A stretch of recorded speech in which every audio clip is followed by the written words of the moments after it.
All right. So I wonder if I'm gonna get a Zane. Oh, I wonder if it was wild. Oh, I think he said he wasn't gonna be here. So yeah, I guess I can give you a little bit of a rundown of our week. Um, we have had quite a few developments on the back end, as well as formalizing the final notes. We got pushed back on another Gleam campaign, another giveaway contest. I can expect that probably early next week. That's going to be to boost the proof of existence token and the way we're running that program, and then probably get a survey asking you questions about how it was and how everything's operating, just so we can do some user testing. And then we're trying to bake in a whole bunch of fun functions that we can add to that user list and what we can offer, and all the things that we can build into making that that proof of existence token and that Ethereum whitelist be infinitely valuable. Trying to give you some updates. There's an update that I think Britton wouldn't mind giving you on his. I don't want to take the thunder away from maybe the most bullish call that I've ever.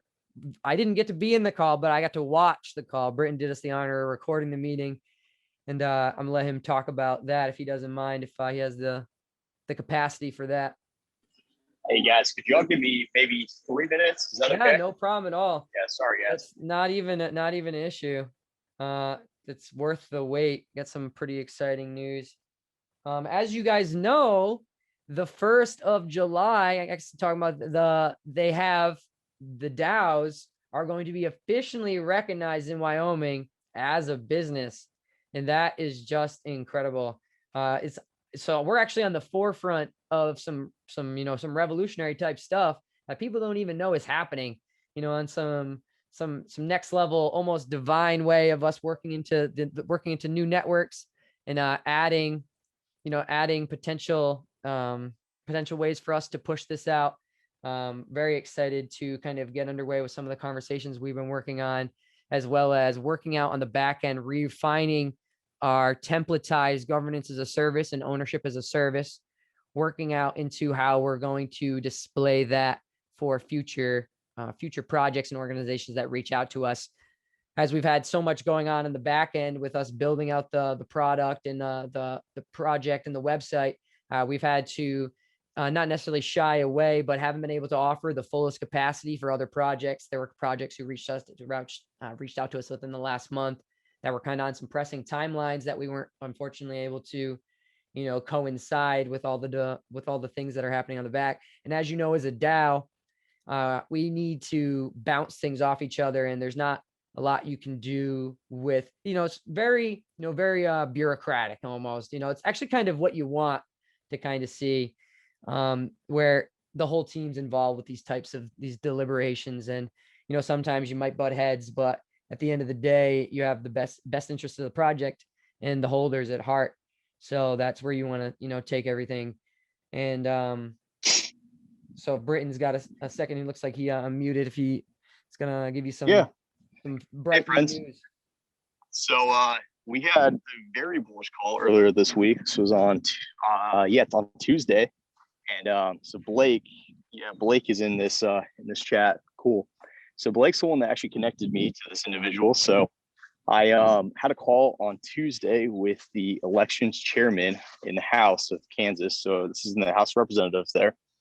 And I was able to have a conversation with him about, some of our products here at Governor DAO. One of those being, biometrically authenticated voting, or biometric voting. And so they were very interested in that. I guess he's been doing some research over the last couple of years about, how to do like voting on the blockchain. And, I was able to talk to him about some of the different hurdles that other companies are having, some of our competitors are having. And, I was able to talk to him about, what we offer and how, our product is obviously far more superior. And another thing I was able to talk to him about was unemployment fraud. And so I didn't realize this prior to jumping on the call, but Kansas, being the small state that it is, it only has 3 million people. but it claimed this last year during COVID with all the shutdowns and everything going on. Incredible. They claimed over $290 million in unemployment fraud, meaning they had $290 million they paid out in fraudulent claims. So, I mean, that's insane. That's not you saying that you're not working and claiming. That's me saying that I'm Britain and I'm not working. That's what I mean by fraudulent. So that's like the identity fraud situation. Go ahead. Exactly. So, I mean, obviously, our biometric authentication, your POC, this is definitely something that can solve that, and we can provide that as a service. So, it's funny. I had a call with them. That call ended around 8 o'clock my time, and then I went to sleep, and then I woke up. And apparently, at like 2 in the morning, he had texted me saying that he wanted to get me on with the finance chair over in the house down there in Kansas. And I mean, they're trying to have another call with me so I can show them. Is that the first Frenchman that I seen over? First, I seen a Danny. Oh, sorry, I didn't mean to interrupt you, Brandon. That's just there he is. Oh, yeah. Anyway, sorry about that. Go ahead, Britton. So I mean, that's pretty bullish. The fact that, I mean, literally an hour, 2 hours after our call, he had already messaged another chairman in the House of Representatives there in Kansas, and had scheduled another meeting. So my next call with them, my next Zoom with them, is going to be on Tuesday of this next week, and then I have a meeting with the Georgia Republican Party tomorrow. So a couple of the party leadership members there. So the ball kind of is rolling, and we're definitely they work slow in politics, but there's a lot of potential for growth, and they got some blank checks back there at the State House. Yeah. So honestly, when I watched that whole video through very intently, and I was like at the edge of my seat, like Britain's killing this whole thing. He's doing the presentation well. So the next, and then there's gonna be more, more conversations with this. And we get one state, guys. It's gonna just dominoes after that. And if you can do politics in the United States, imagine the other places that we can use this tech. Imagine we get this, going through this into China, So imagine we get this place into, you get one person. El Salvador, I'm sure they'd be happy to. That's right. Interesting.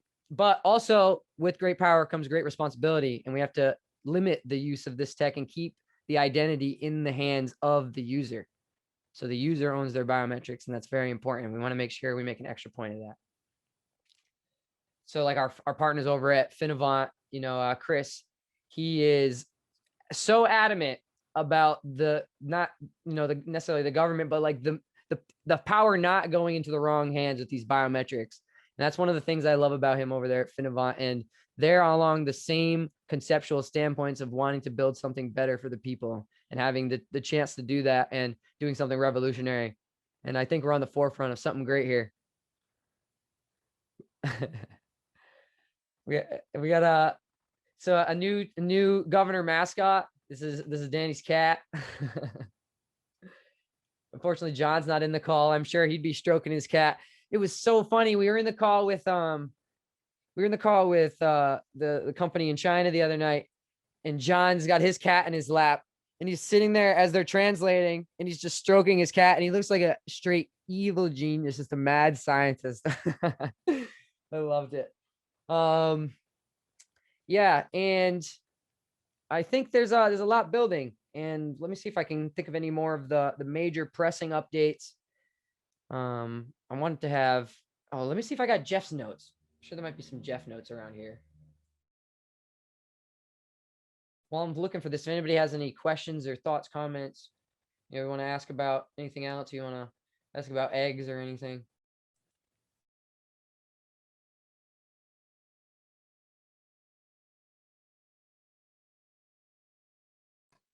Hey, yeah, I have a question. Actually, I'm a little bit more new to this space in general and to the project specifically. I was following it for a couple months earlier this year before kind of taking a dive into it. But I'm just curious, like how you guys came up together with this project, how you came together, how you built the DAO, like if you can kind of summarize that quickly. Or so I can do a brief overview. So Governor DAO is the rise from the ashes, the remnants of an unrug of Coinbreeder DAO, which was the first DAO I'd ever heard of, with the concept of breeding and creating projects based around that. And, you know, giving places an incubator, if you will, for them to make their projects and make their tokens and make their DAOs and the organizations. And the mindset behind, you know, once I learned about, you know, what a DAO was and the potential for the decentralization of an organization, it's the powers are, you know, they're virtually limitless. This is like a hive mind that like lives in another place, you know, or it's like we're like a school of fish in a global governance body. Like I don't like to think about it like this, but I'm just going to go off on a brief tangent. When I was speaking to Chris earlier and talking about like the power of these DAOs, because our partners in China are looking for something similar, you have to literally blow up 5 different states in like 3 different countries to kill Governor DAO right now. You know what I mean? So it's like the way that these decentralized organizations live, it's like the power for you to be all over the globe, and you can be in a spaceship outside the rocket. You got connection, you know, through Neuralink or whatever it is to your phone. You can connect and you can vote. And the power of being like a board of directors kind of sitting running the show on behalf of the token holders. And it's almost what a government, you know, should be, and almost like what a governing body should be. So what Jeff did, he came in around and he took a snapshot, how we do our voting, of the addresses of the victims of the Bree rug. So that was almost half our supply. So what we did is, you know, we did a little bit of deliberation. Jeff himself, he wrote the governance as a service model for the Bree timeline, and it was accepted into the DAO timeline. And then I wrote the proof of existence. I wrote what at the time was a proof of existence NFT. And then I put that into the Coinbreeder DAO forums, and they were voting on using that. And then the project rugged. And then Jeff, who had created this governance as a service model, and I, who had built on top of the governance as a service model, and was like, hey, look what you can do with proof of existence through this biometrics. And then, so that was actually, so at the time, when I had first wrote that article, John had worked at Finavant, which is how I was introduced to the tech. So I built this concept around, oh, this is something that might stick. And I, at the time, I was almost like, oh crap, the DAO liked this idea. Now I can't use it for my own, you know, but still we kind of came back and it is ours. And, you know, and now I kind of, you know, almost, you know, not gave it away, but like, cause I'm still a part of the value, but it's for us, you know, this is for the people. Like I'm not like, we're not selling the tech like that. This is something that we're building as a team. So, and then we had the opportunity so Jeff took a snapshot and had the opportunity to, hey guys, welcome.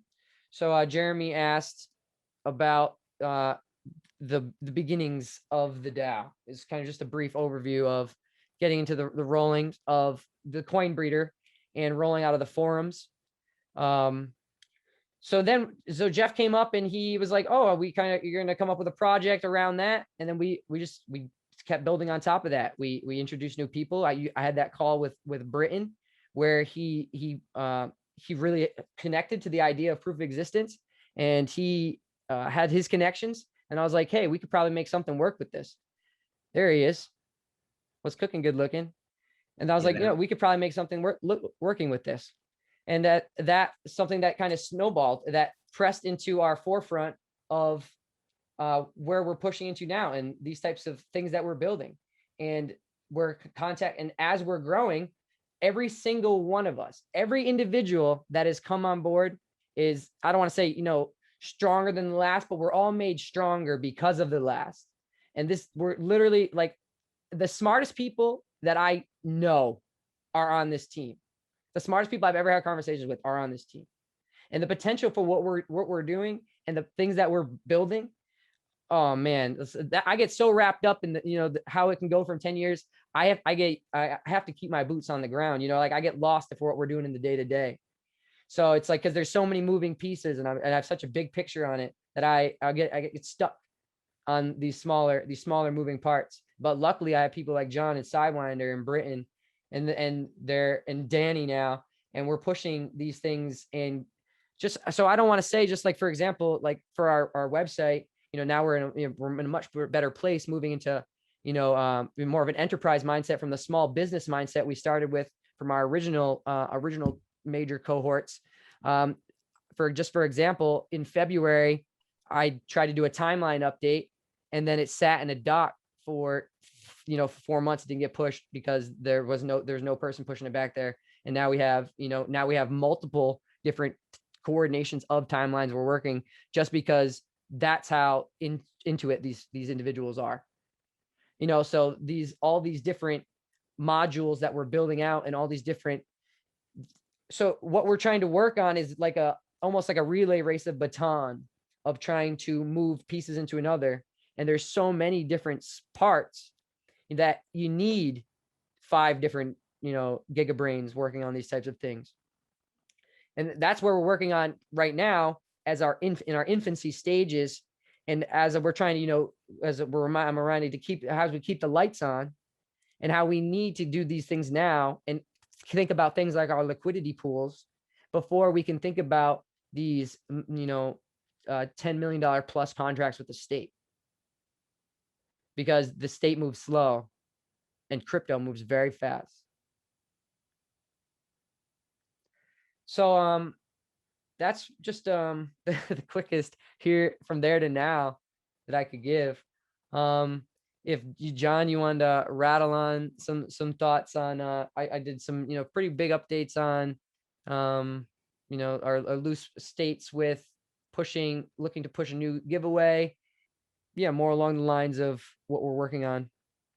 Yeah, sure. So, so my position, obviously, blockchain integrations. I mean, I think I coined that term. It's probably the worst title out there, because it doesn't even really explain much. But yeah, so recently been on this big SEO, search engine optimization for those non-technical types. Been on a push to get that stuff squared away, as well as marketing stuff above and beyond the traditional general what's the word, natural, can't think of the word I'm looking for here.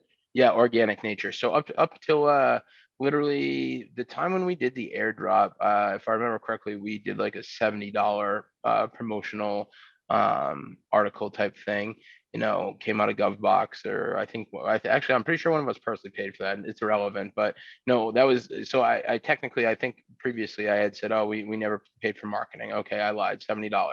But that basically didn't do too much for us. But what we've been doing is really growing organically within the DAO, and getting the people involved who matter most first, right?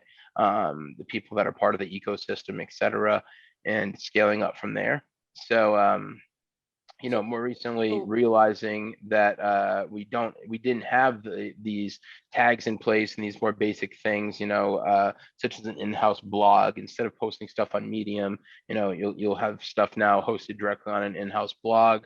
It's still available on Medium, but we get the quote unquote SEO credit, or the marketing credit, if you will, for owning that first, and it'll be attributed to us. So that will help us greatly. We've also, taken some keywords over that kind of explain about what we do. Blockchain biometrics. These things have no existence currently, and we've decided to kind of corner that market as much as possible, as well as some of the more common phrases, which I can't. It's not that I can't disclose. I just don't want to disclose, just because of until we've got a good month in and we're ahead of the competition. Just because someone could steal those keywords and pump the value for us, and we'd end up paying way more. So it'd be pretty stupid. But they're all keywords that literally, if you've been here for longer than a month, they're all kind of common sense terms that just weren't associated with us, because we literally had no SEO set up at all. It was all purely organic. So something that's really interesting is that the company that we're working with, the Hoff, we don't share anything with them that's really that special, at any time that we do in the future. We just start working with them. So we're doing real basic stuff. But, if we ever shared anything special, obviously they'd be under NDA.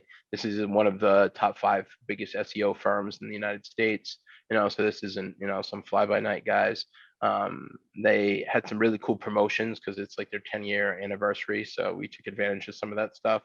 So currently they're doing the heavy lifting, anytime that we can outsource to professionals in a field. I mean, I used to do SEO, Taekwon did SEO, other people on the teams has done SEO, SEM in the past. But I mean, it's just like anything else, it's such a field where you need to be currently involved actively day in, day out. So the Hoth, they've been awesome really so far in quickly making things happen. So and Referrals that come especially with that. yeah. So, in this space too, another thing, to kind of talk about with that is the referrals. So, Please. there's a lot of companies recently that, negotiated with either special rates for the DAO and or in the process of that have negotiated some back-end deals for companies we work with, right? So not only the current ecosystem, but also, as we take on additional clients, et cetera, we get a lot of questions such as, okay, who should we use for web hosting? Who should we use for this? Who should we use for that? Some of the more pricier options and the ones that matter more, not your web host, like such as, who should I go to for an audit or who should I go to for SEO?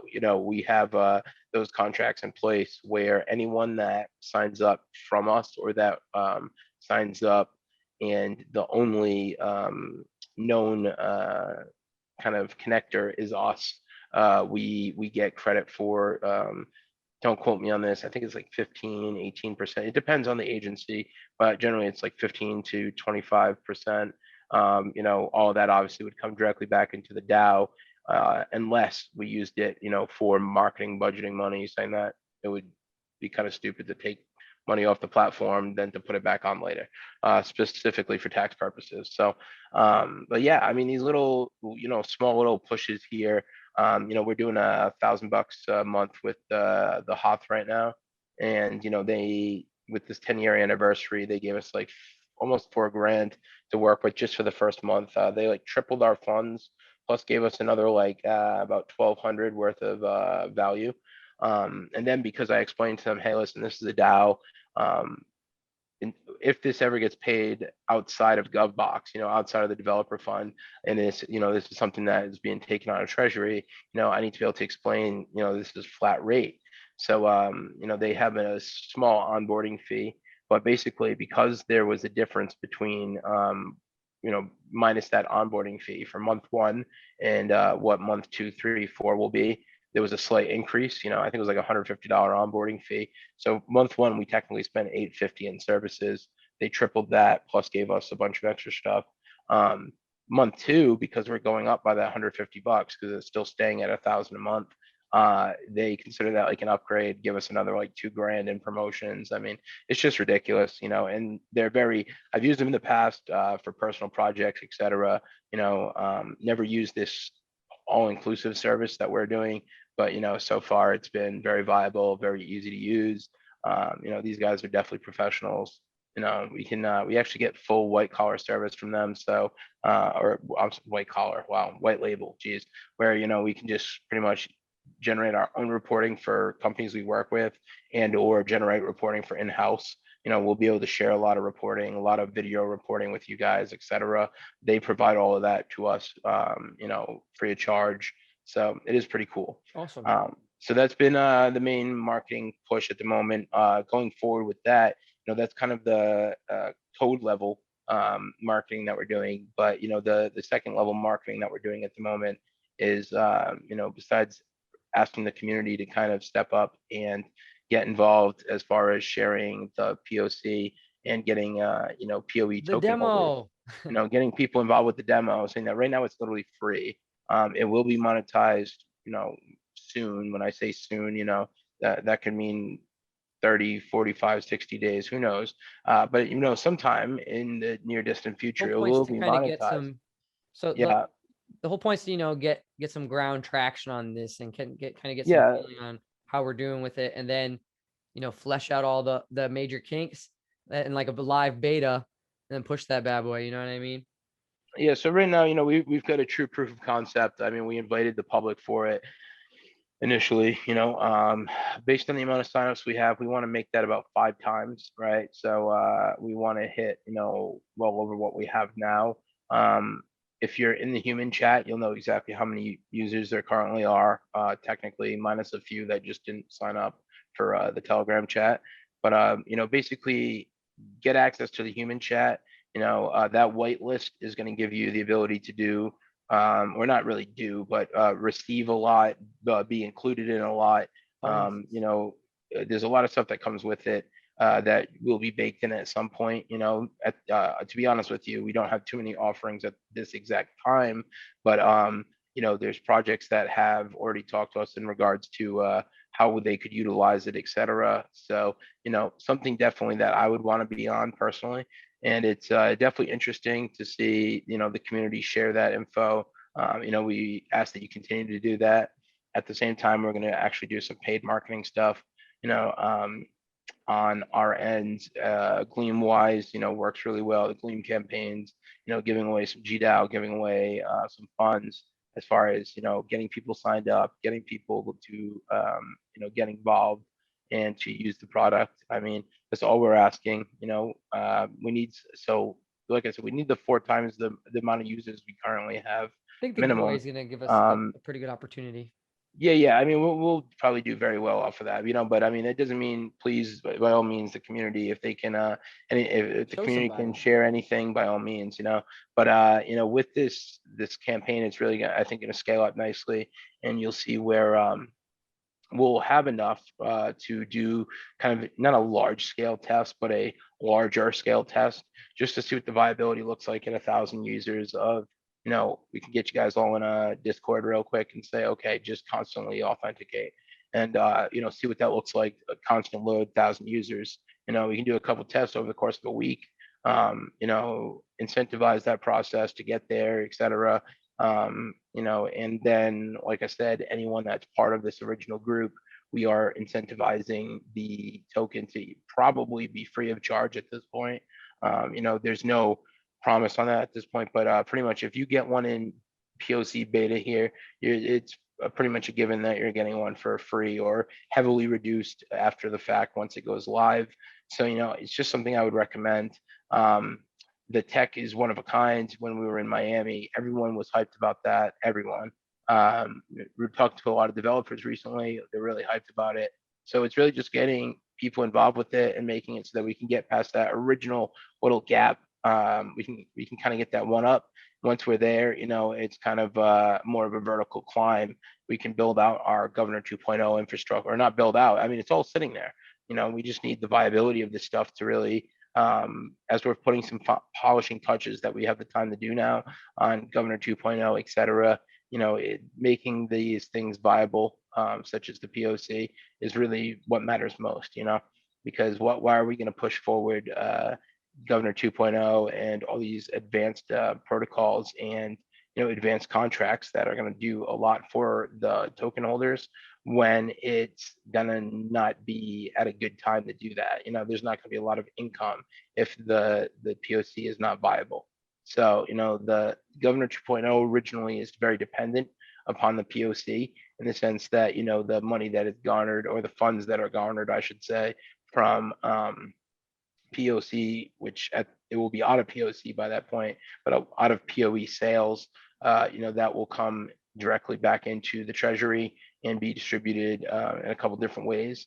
So, I think that it's really important to understand kind of where we decide to hit the ignition switch will really set the tone for what the beginning look, So if we were to hit that ignition now, with sub 300 people, in authenticated chat, slash authenticated with the POE, it would be really stupid, because it's like, well, you can make way more. You're not going to make very much overall, but those people are going to make more. We flip the switch, it starts to get monetized, and now you'd be wasting space. We're trying to get at least like 700 more people in here, signed up. And I mean, the token community is there. They already have our token. There's no security stuff to really, if there's any security questions, by all means, send them our way and we'll talk about that, because, we've had many discussions about that. and we're very mindful of it. Maybe a little more, elaboration, like documentation of like video documentation of us explaining that. I think we actually requested just yesterday for more on their end, on Finnevant's end, for more So on their security. So we want to make sure people know that we can't recreate your biometrics and like, you know what I mean? So these things are in showing this in a course. way that isn't exposing, the underlying tech right to a, to a level it's a touchy field, Yeah, well, it's so new.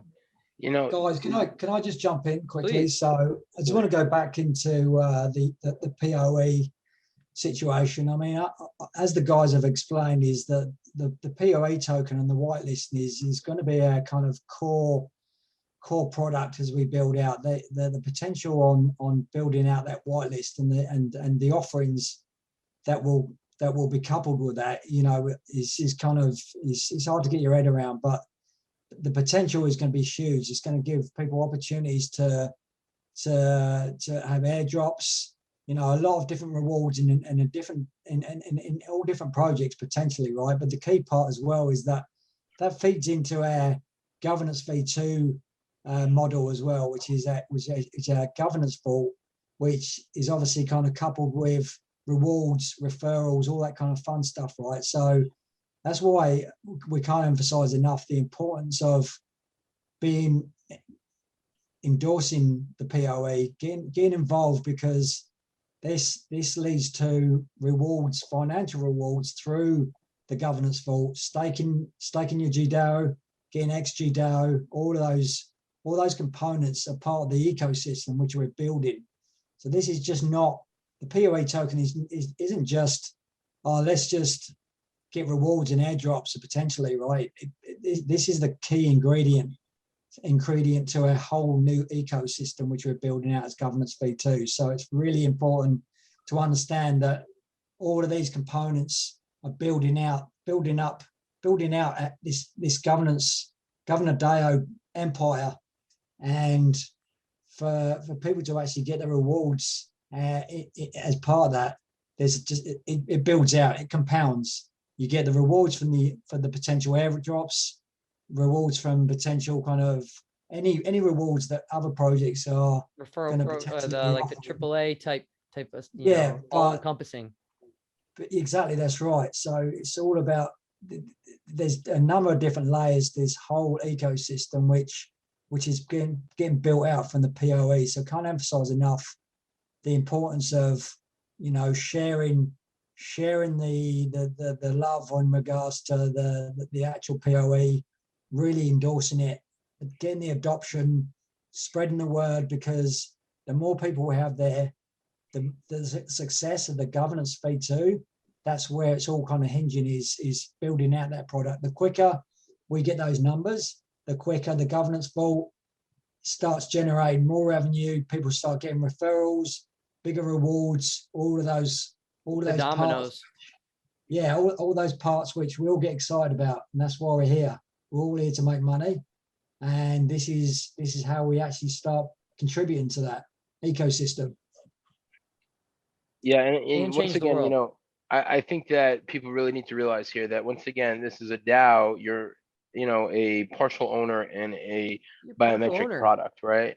So I mean, that product is what we're trying to get out there, in the sense that we have a lot of other technologies that this runs great in tandem with, that it's already ran in tandem with, that there's a lot of different options for inclusion here, and whether it's speaking with state representatives or other blockchain projects or whatever it may be. I mean, it's unbelievable to hear the kind of adoption level that is not required, but that's available for this type of product, So, I mean, I really want people to understand that, we're not trying to get you to do anything that,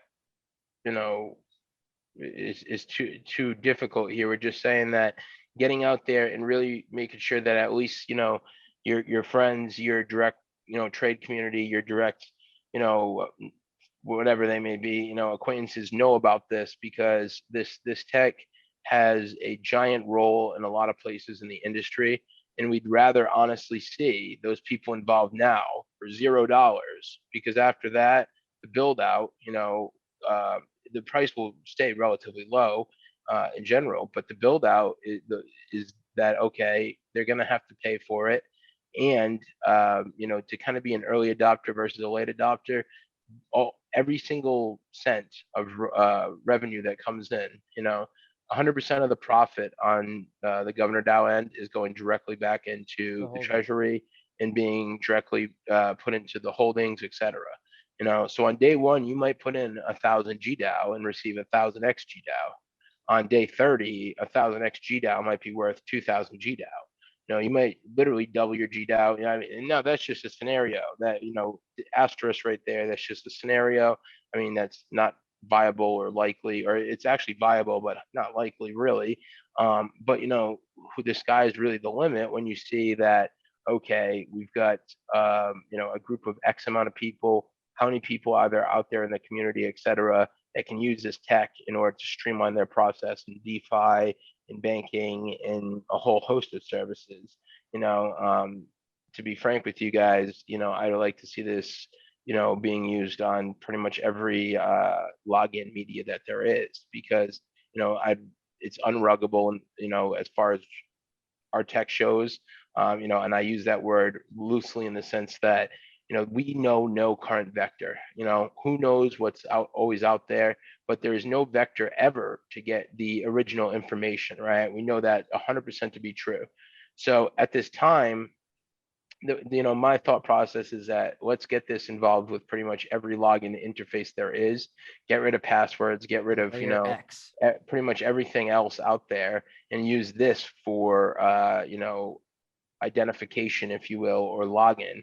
And it's never going to involve your name, never going to involve anything else. It's just going to identify an individual. It's pretty much common sense to me.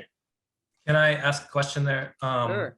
I was actually talking to my sister about this earlier today, about proof of existence and how you have to take a video and audio, and that's how it validates your address.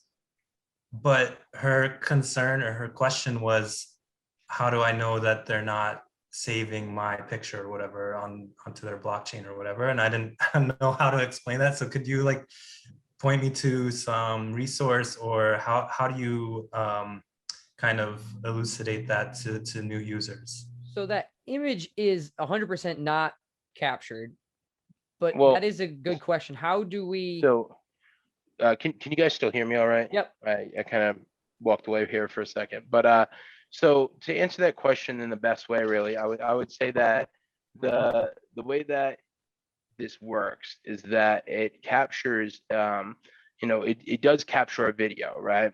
Now that video in real time as it's being created is hashed. So right from the beginning, pretty much, when I say in real time, however time it takes the device that you're on to encode the video into a proprietary encoding, it then takes it and then transfers that, right? So there is something or some semblance of a video file / audio file somewhere in there that is being sent out initially, but number one, it's hashed, and number two, it's in a format that is completely unrecognizable to any system unless you have the codec for it, right? We are, or not, when I say we, Finovon et al. Are the only ones with this codec. That's how this is biometrically safe, right? Now, the second step to that is that the way that this works is that the token that's created, so when those three files initially hit the server, if you will, they are generated into a series of tokens only, right?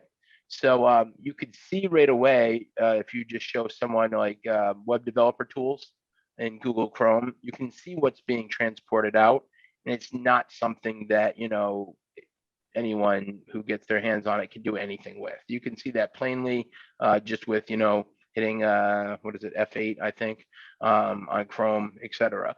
To dive into it deeper, as far as what's stored and everything else, like for instance, my token, if you will, my biometric token, because it is ever changing in the sense that as I log in, it not only verifies but updates new biomarkers based upon historical data, etc.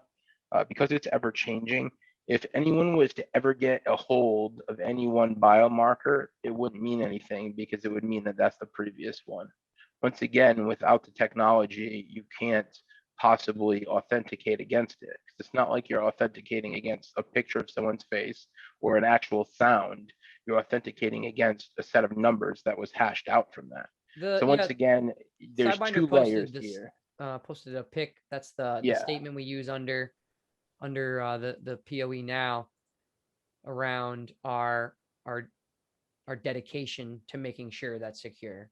Yeah, it just provides a summary of kind of what John's kindly highlighted there. I suppose the key part really is that the token as well can't be reversed engineered in regards to even if for some remote situation where a database was compromised in any way and you had the tech, you couldn't kind of just grab Sidewinder's token and just kind of break it open and see that Sidewinder's in there and get his audio and visual. It's pretty much like a token which can't be displayed, opened, and that's down to the tech. Exactly. And the way that the tech works is that if you try to re-enroll, because of the tech and the way that the tech understands the token and how it's hashed, it does pick up all those data points in regards to knowing how exactly the combination of the facial and the visual together. It's very complex, but it knows it's impossible to register a second wallet or wherever that primary key is. I mean, basically, you need access to that first wallet as well. So you'd have to have access to the wallet already as well, on top of all this other stuff. Yeah. So the primary key or the unique identifier is we've chosen to use as an ETH wallet. Yes, that's one part of it. It's the same as like when you use two-factor authentication on your phone. You physically have to have your phone to actually use that, and also the login to whatever account you're using as well. So it's the same concept. You have access to your ETH wallet, and then you'd have to have access to, obviously, you have access to log on using the SATEC tech. So yeah, that's basically, I think that's what's pretty much covered your question there. And I think the last thing to remember is that once again, this doesn't protect or save anything at the moment, right? So this is a pilot in the sense that what this does is we allow you to, A, authenticate as an individual, and B, join, collect an NFT that will later be transferred to mainnet, and a POE token that, is part of the POC program that we can, transfer or promo out later to mainnet, and join an authenticated Telegram group, right? That is the three things that you could do. So hypothetically, right, at the moment, which there is no, like Sidewinder explained, I explained, there is no way that you could do anything meaningful with it. In the event that there somehow was, or that you had to do something under duress or whatever, it would still technically be irrelevant because it would still have happened anyways. You would need access to the same private key and wallet that someone has anyways, because this would just be a second layer on top of it. So I mean, it might prevent things in a lot of cases. It's never going to let someone log in as someone else, though. That's the common thing here. There's no login function from this. It's just a second factor. So if you don't have that private key already, as well as access to the wallet, then it doesn't really matter what you have. And then assuming that you do have both, I would be very torn to know how the heck you're going to create a voice and face interaction to verify the next time, especially when the tech is specifically meant to look, meant and designed in order to look specifically for deep fakes and AI. So I mean, there's a lot of levels there. I hope that kind of answers your question in a roundabout way. What can you point them to? Like the Sidewinder showed, the messaging directly on the authentication.governordao.org page. You can kind of point her towards that. As far as a more viable, technical document, there's a lot of stuff going on the back end right now where we are further hardening certain things, etc. So there hasn't really been an official tech doc out for that to the public yet. Some for proprietary reasons, some since it's so dynamically changing. But at some point there will be, relatively soon, there will be more on it. But there has been some Medium articles, which, by the way, we do have a blog now that will go live relatively soon. But all those articles you can find in the blog or on Medium, etc. So there is a lot of articles in regards to some of the security aspects of it. A standalone document that's all it talks about, though, we do not currently have, but it's definitely something that will be coming for sure. Yeah, that was a pretty good breakdown. Yeah, thank you. That was a really good explanation. Yeah, no problem. Because I think, like I said, lost somewhere in the translation here, people have like this sense in some way that either I get the whole thought process of like, okay, how do we know that they're not copying my stuff, right? That makes sense to me. I can definitely understand that thought process. Pretty much anything else, though, I can't, because if you understand the tech, nothing else beyond that is viable. And once again, the way that that there's really no saving of the tech is, once again, that the way that codec is written, etc., as well as the way that it verifies. So I mean, there will be more that like I said, we'll go into detail about this. Also, Frenchie right now had just written something in messages that kind of explains more about hashing and how heavily involved that is here. So that will probably explain a little bit more about the cryptographic side of it as well. One-way function.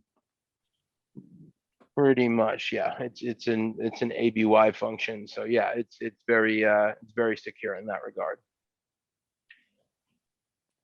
Very cool. Yeah, that's a good breakdown, John. Yeah, and just to add to that, yeah, because we are in this POC stage, there's obviously going to be a number of kind of questions which do come up around security and how we build out this stuff. And yeah, we're building all those Q&As together. And as John's highlighted, we're focusing on the blog, and we're really looking to do more of a deeper dive and have more visibility of all of those moving parts, so that there's more confidence in regards to the technical offerings.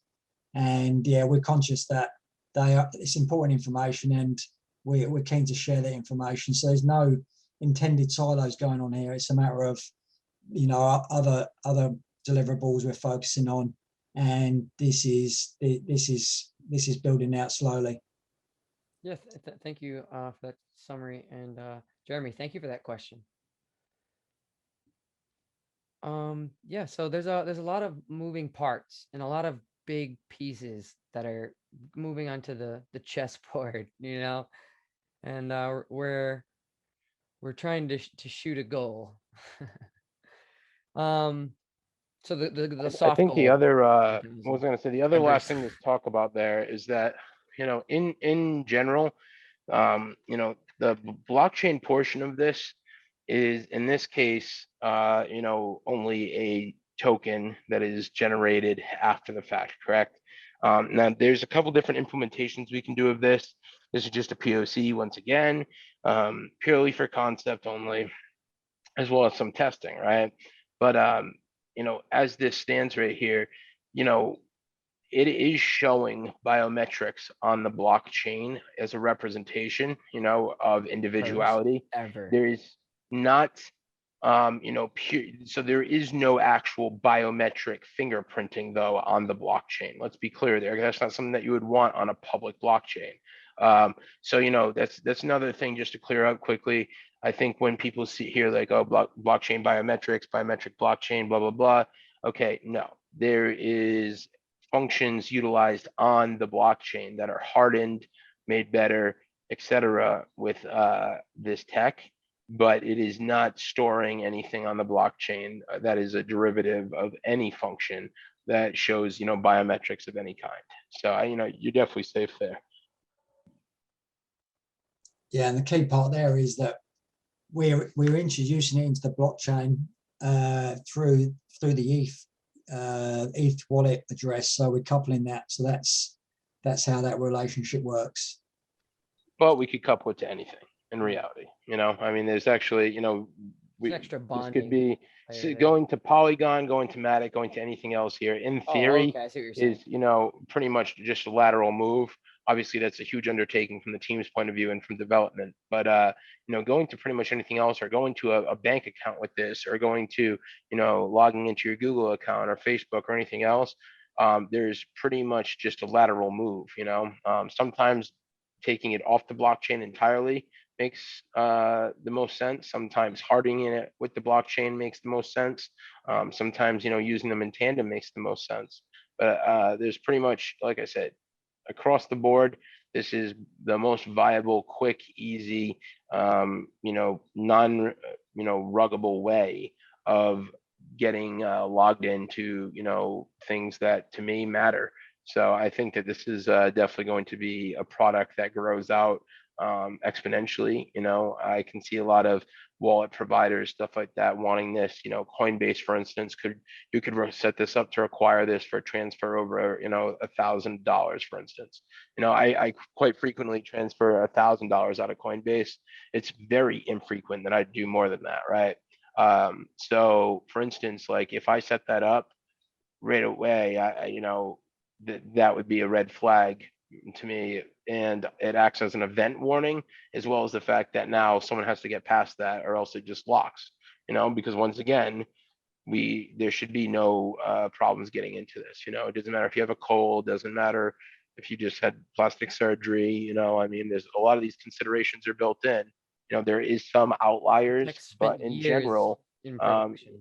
yeah, the production factor of it, and the level of engineering behind it is there is some quite a lot going on. And I think it's worth just realizing that right now we might be using it for what seems to be menial things, and kind of playing around with it might seem like a joke, or to some extent, but this is just to show basic functions, and what you'll see happen over the next month with this, what we decide to do with Proof this. of existence.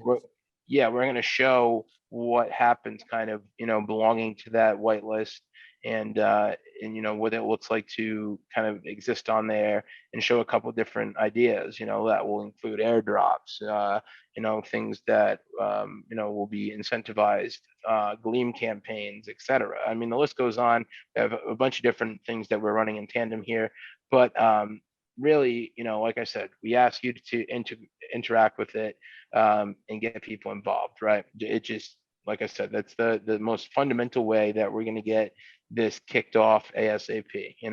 If we have that adoption right now, it would be Governor 2.0 by Monday.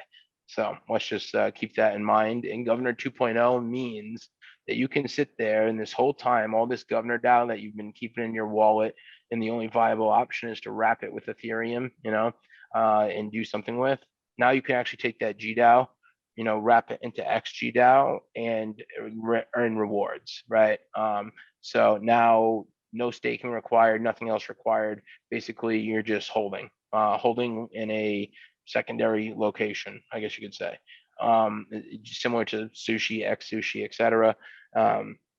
So when that comes around, I think people are going to finally get a big smell of what the rock's been cooking type thing when it comes to how really powerful this tech can be, when combined with a viable income source, or a viable structure that provides, whether it be $1, $5, $10 per sale for this, and whether it's one time in your life, or once every year, or once every month, and it doesn't matter. Whatever the income is in volume, and the volume is much lower than you might think, the income is ridiculous, and we're sharing it openly and honestly in a safe launch program. this is For the just pretty much people. a wet dream. You know, this is a wet dream for anyone involved. So that's all I have to really say about that. I suppose just to add to that as well as a bit of an alpha is that there's a couple of flyers under development as we speak for the proof of existence and the governance vault, which will provide the community more of like a deeper dive, but more of a clearer understanding of kind of what those two kind of concepts really mean, which will provide, potentially a better understanding for adoption. So they will be coming out in the next kind of 3 or 4 days, and yeah, that'd be good information. I think, as Jeff's highlighted, I think having information's in a form of a flyer provides information where it's easier to absorb and digest. Obviously, we've got some very heavily technical people on the team, which do get a little bit too deep in some of these concepts, which may get lost in translation. So simple people like me like to kind of just understand I like the simple pictures. messaging. And yeah, pictures as well. Pictures are great, and just more of a simple overview, which sometimes is a little bit more recipient. I can't even say the word. Better understand. Well, yeah, exactly. I'm struggling twice today with that word, so it's all right. It's definitely not going to work the second time round. So anyway, so watch this space. A couple of those flyers will be out, and on the POE and the governance vault. It's a lot on our plate here, and we're hungry. Yeah, that's all super exciting. Proof of existence, super exciting. I still don't know what I'm excited about, but I'm very I don't really know, but I think it's huge. Really, mate, as long as Yeah. you're excited, that's the main thing. That's all we want in life. We all want some excitement. So A little bit of purpose, a little bit of hope, you don't have to go into too much detail about what you're excited about, but we're happy that you're excited because we're excited too. Yeah, well, like John was saying earlier, maybe the applications right now are very basic, but you can start to kind of comprehend that. It's just like conceptualizing what the applications will be looking, a couple of months or longer down the road. Yeah. So I really appreciate that you guys put this call together and all the other communication efforts that you're putting out. The transparency should be number one thing, in your Governor DAO.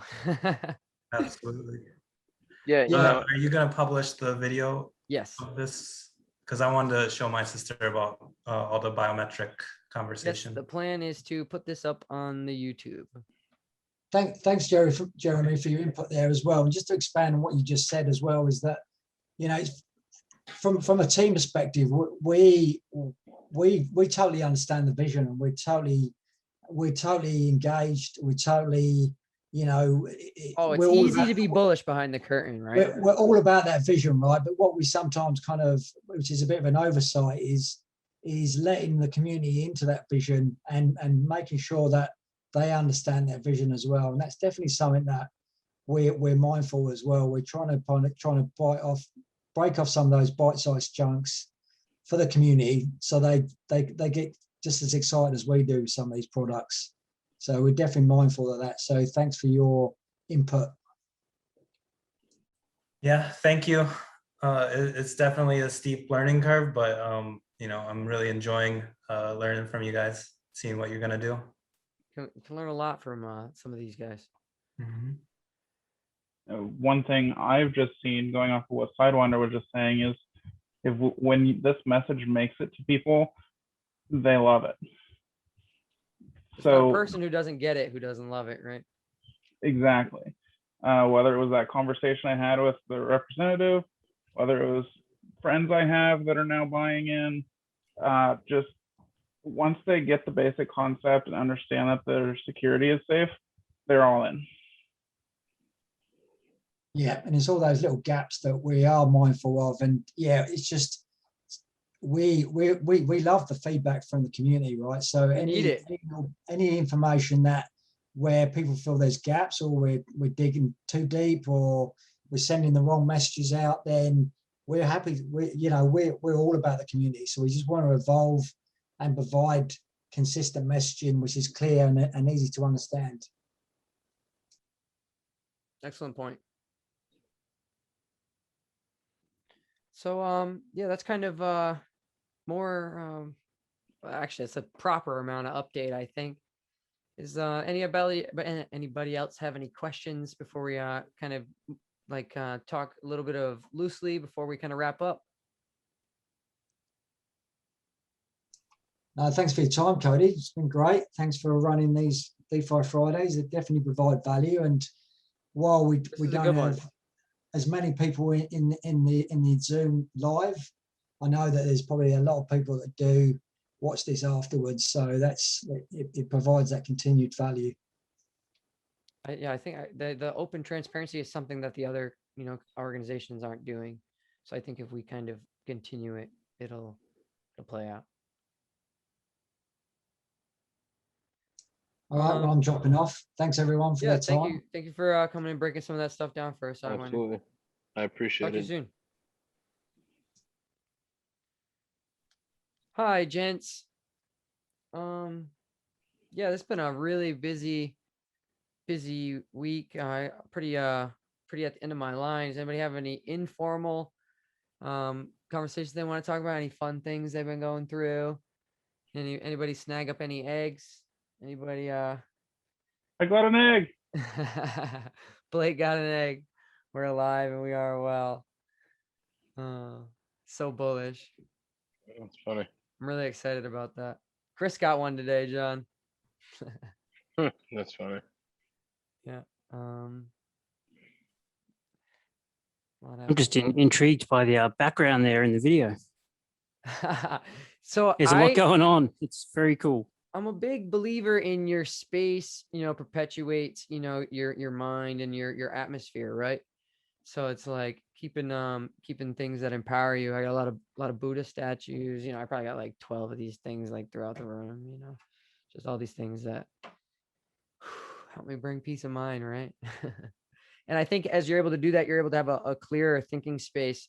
And I also, you might see me guzzling water over here, try to stay as hydrated as possible. We are literally, we're over 70% water, and every 7 years, you quite literally are not physically the same entity. Every molecule in your body is replenished within 7 years. And if you're rehydrating yourself and giving yourself more to get out all the bad shit, obviously there'll be more good shit, right? This is kind of my math. Makes sense. I can't argue with that. I'm just sort of looking around my home office here and feeling like maybe I need to make it more of a thinking sort of space than a I don't know what's the word, IT warehouse. I think it does a lot. And I light a lot of incense and stuff too.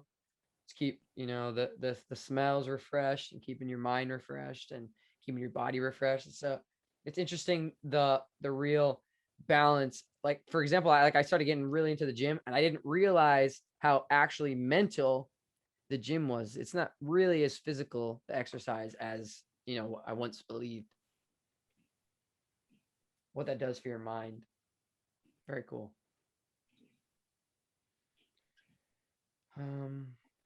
Yeah, so that's kind of how I try to live, and I try to, as you can tell by what we're doing here and all these motives we try to push forward, we're trying to do something that's better, and leave something behind us that is worthwhile, and a legacy that can be remembered, and the power of proof of existence. And think about this in the eye of time and what we're creating. It's like some very futuristic type models, and you see it in sci-fi movies, and you're like, oh, that exists, but it doesn't. And we're creating it, and it actually is because of these things that they will exist.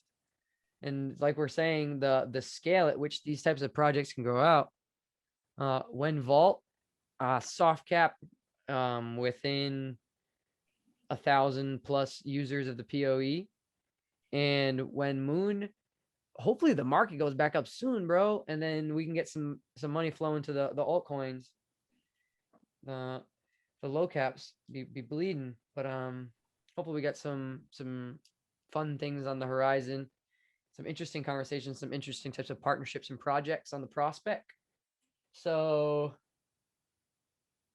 I mean, honestly, I'm like all in. Like most of my portfolio is in Governor DAO, and I add like all the time.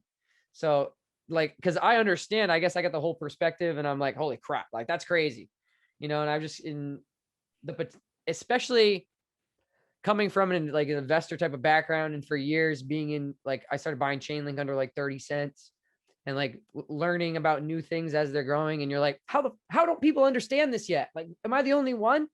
You're not the only one, but you're early, and it's like that's why you're like, oh my god, I gotta have it. Oh my god, I gotta have it, because as soon as people find out about this, it's gonna explode, and it's gradual. Things happen over time. But like recently, I've kind of reformulated my perspective even on Bitcoin, and just the rate at which Bitcoin is growing. And I was like, I don't care about Bitcoin at all. Altcoins are way better. You can't do anything on Bitcoin, blah blah blah. But we're in a place where the whole world doesn't know that. There's literally in the US, 5% last year was using crypto. Now we have about 16% holding crypto. And how many of them know about anything besides, Bitcoin, Ethereum, or Doge, maybe you get a lucky one who mentions Matic. I ran into like a normie at a hibachi grill the other day, and he said the word Matic and layer 2 to me. And I was like, what? You know what I mean? They're catching on, So I think that's why the market has to dump, because he's catching on. So I don't want to ever say I'm bearish, because I'm long-term infinitely bullish. Crypto is really gone mainstream over the course of this pandemic. Yeah, and I think that opens up a pretty big, opportunity. So what I think I'm noticing, and think about even how hard it was 10 years ago to have a business online, or you literally had to have brick and mortar starting, 10, 20 years ago, or maybe you got on the phone, right? But now it would have been almost impossible to have an organization like Governor DAO pre-COVID mentality. Having 5, 6, 7 of the entire team scattered across the planet. It's very interesting. The rate that these types of organizations and these types of things are going to scale as like-minded individuals, unify online and under concepts that are so grandiose that it's almost impossible to understand the full spectrum. Like John, myself, Sidewinder, we've thought this thing the whole way through, and we still can't possibly have all the ways that this can be done, so this type of thing is so vast. The potential is so vast that we're just trying to take, trying to take the start at it, right, and get to the ground running. And once we start opening, you can't, like I often say a phrase, the DeFi Pandora doesn't go back in the use case box. Because once you find a way for these tools and, a utility for these things, like I'm often under the concept that big banks and businesses, they don't give a shit about the Bitcoin for the money, but they can use Ethereum and XYZ for smart contracts. And now blockchain is infinitely valuable, because they're business transactions that are $1 billion that operate on 1% margins. And if they have one line of code off, it takes a $500,000 room of analysts 2 days, that trades a wash. So these types of things are going to implement into smart contracts, and the potential for things like Chainlink. And that will bridge the door for all of decentralized finances. And what a concept that I want to work into, and what actually I think we're basically the first ones to probably use it. I haven't Googled it or anything, but DGov and decentralized governance, that's almost the next logical step, right? You decentralize the finances, decentralize the governance, you decentralize the money, you decentralize the people. Now we're going to start taking back charge, right? And now we can do it because we have a global team, and they can't get us all, right? It's kind of the whole goal. And that's especially for like so we're, in some conversations with some people in China, and they have community leaders and these organizations that are like not almost like anti-establishment, but they can't do some of the things that they're doing with the repression of their government. And so they will be, they're more apt to, they're after the idea of freedom and having their organizations not be, totally dominated by these superpowers. So imagine these types of individuals, I would imagine they'd be afraid of things like the biometrics tech, but with the fortunate circumstances of they trust the security and they trust the people behind it. So it opens up a large opportunity for these to excel and expand. And I am infinitely bullish on proof of existence on the blockchain, and especially for voter fraud, but the even easier unemployment fraud. In the US, in the first year of COVID, it was a $48 billion. They had $48 billion in unemployment fraud. And that's not me saying, I'm not working, give me money. That's me saying, I'm John, I'm not working, give me money. So that's in the US, $48 billion. So in the state of Kansas, there's over 290, like we said earlier. So these opportunities are going to be in every single, if we can get one domino, it's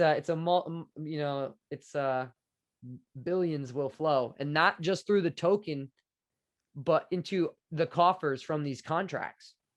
So that's why, you've heard me say that I don't necessarily care about Moon Boy swing stacks, is because we don't need traders to get the value. We need the revenue. We need the revenue of these contracts, because what kind of business model is it to just shill a project? Oh, we got to get everybody involved so this token goes up. But what is that doing for you? The proof of existence is just utilizing the tech, proving you exist on the blockchain, and all these interactions that now come with that. And as soon as we have it templatized, now it's a layer X solution. You just plug it in, like he's saying, same thing as MetaMask popping up, pop into your authentication. And I've even seen things like Aave, where they block accounts because they game the system. All right, now you have biometric lending. All right, they can't cheat it. Just I was trying to be less on official means, and I'm still just like, this stuff is incredible. No, when you put it that way, it's very powerful, and it's pretty damn hard not to get excited by it. Hell, even Sidewinder, when I've spoken to him a few times, gets very, very excitable when he starts going through the possibilities. I guess, as you said, the trick is to just get sort of one big player like a state interested in the technology. And once we've done that, then it's just going to spread like wildfire from there. Right. The bulls are warming up to the races. Even in a bear market, you will see, hypothetically, in a bear market with use of tech, like, for example, the reason why Chainlink was still pumping off the bear market is because their network was seeing 30 to 70% network increase in usage, resulting in a 10 times for the year for 2 years. So that gradual increase of just the network being used is, of course, the price has to go up. The network's being used. So if you're making money and you're adding to these networks and we're getting incentives and there's value coming in and the treasury has money, we're making money. And then we have that, which is the real important thing. For me, I'm not thinking about the money. I'm thinking about the value and the value that these things bring, because we can bring value to individuals. And if you can bring value to individuals, they'll pay you forever. If I help you get value, you teach a man to fish, he might buy you a boat, if he catches a nice enough fish. Someone's buying me a boat. I buy you a boat. Okay, cool. I definitely buy you a boat. I just want to make sure. So it sounded to me like someone was buying me a boat. I was like, give me a decade, cool. I'll buy you a boat. A real nice big boat. We'll be hosting the yacht party. Yeah, no, that would be pretty damn cool though. Faux show. John hit a couple yacht parties in Miami. I got there late, so I didn't get to go to the yacht parties, but those are pretty neat. It was quite the time. It was definitely interesting. Met some new friends, some Absolutely. auditor friends, and some one guy who was interested. I haven't reached back out. I've been meaning to. Is a guy who was interested in one gun, one vote was his thing. He's like interested in biometric. So biometrics for guns, I guess, is what he's doing. And it was kind of interesting. I hadn't considered that angle at all, but sure. Yeah, Sounds too much like a backdoor for gun registration. it is.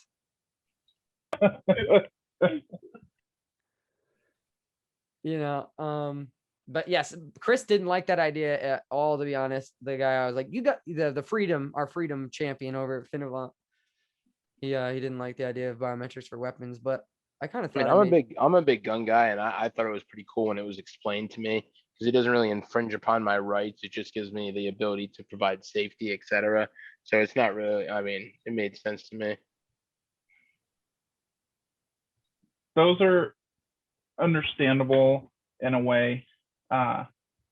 If it's,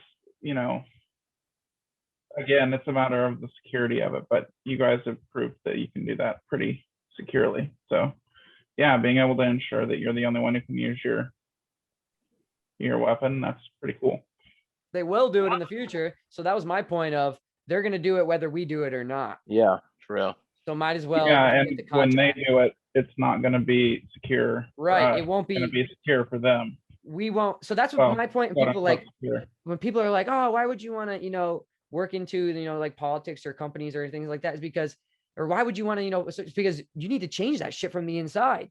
Otherwise, it's not going to change. You know what I mean? Yeah, I was working on that very idea like 8 years ago or so when drones were starting to become a thing. And we were realizing, they were starting to talk about drones here in Kansas. And we were trying to think, well, goodness, if we don't deal with some sort of legislation on this soon, they're going to just set all that stuff up before we can have a say. And that's what ended up happening anyway. But because it was already just a little bit too far down the road. Right. But that's the thing we've got to start thinking about in regards to all these huge technological advancements is we have the opportunity to really cement those things for liberty instead of just government control. 100%. And that's what I think the point of what we're able to do with what we're unrolling here. That was a big selling point to the legislator I talked to, by the way. Yeah, he seemed like he was a champion for DGov.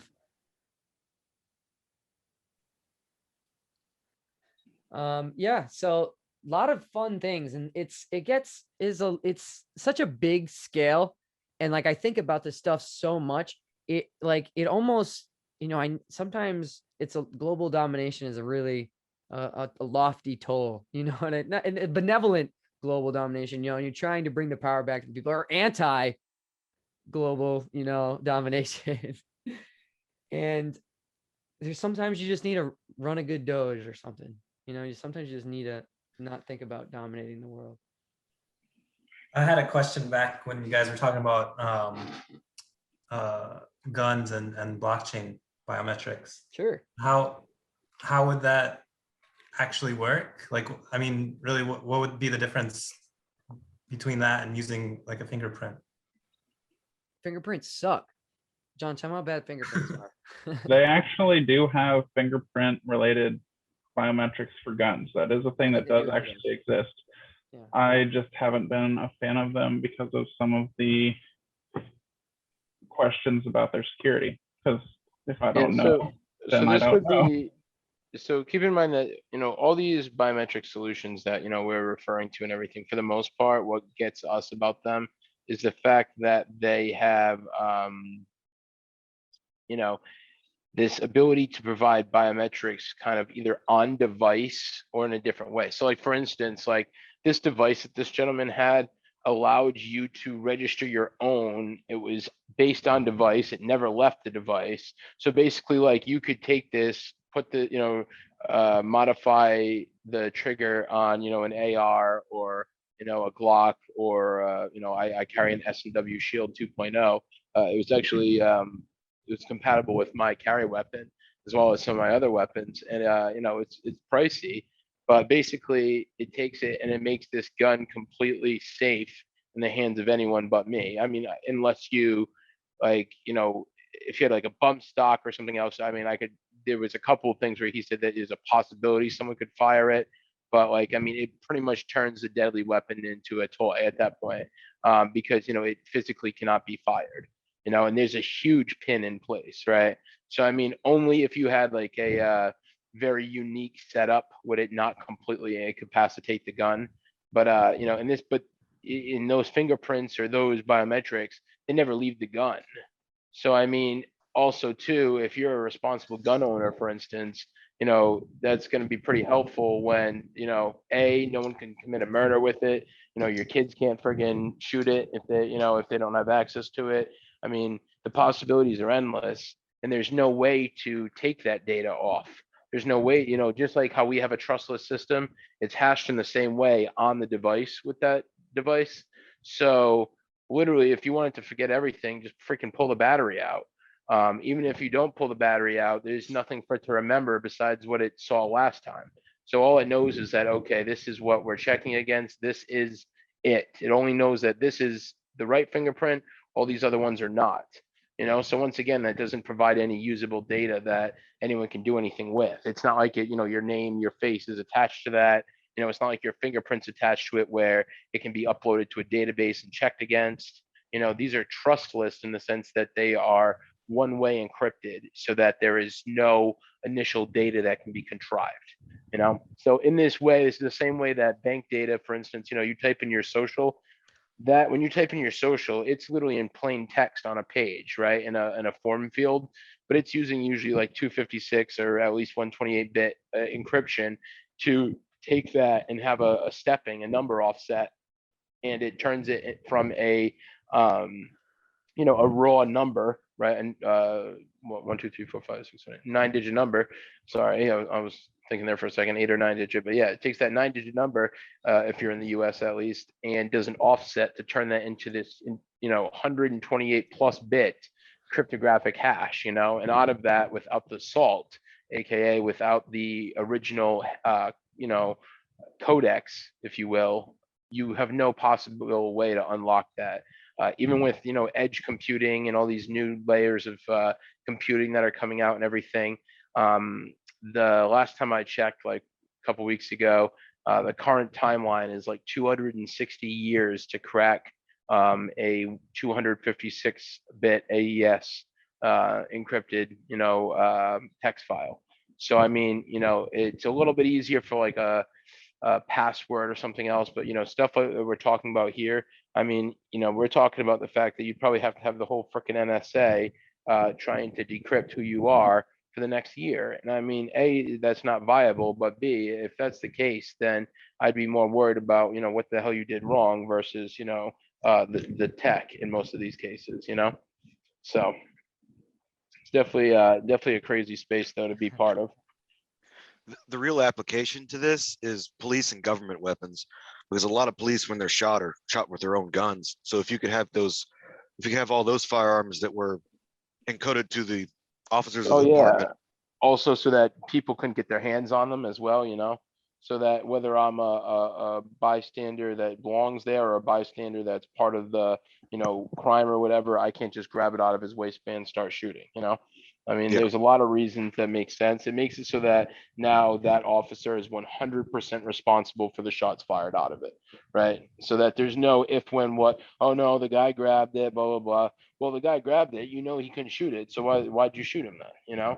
So I mean, it allows for justice on both sides, and it makes for a lot more clear-cut lines in the sand. If it was harder to shoot, might not shoot as much. Yeah, pretty much. I mean, that's kind of the thought process here. If it's safer to shoot, might not shoot as much. It's beautiful. All right, folks. Unless we got any other really rousing ideas, because this is also like it's big brain hour basically on DeFi Fridays. If we got any other major pressing matters, I would love to chew through them. If not, I gotta eat. Okay, thanks for the call. Happy to talk to you guys. As always, thank you thanks, for joining guys. Governor DAO here on DeFi Friday. Thanks for the team for coming through. Thanks to all the guests. And can't wait to see you guys next week. Take care. Good stuff. Absolutely. Have a great Bye, one, guys. everyone. All right, bye-bye.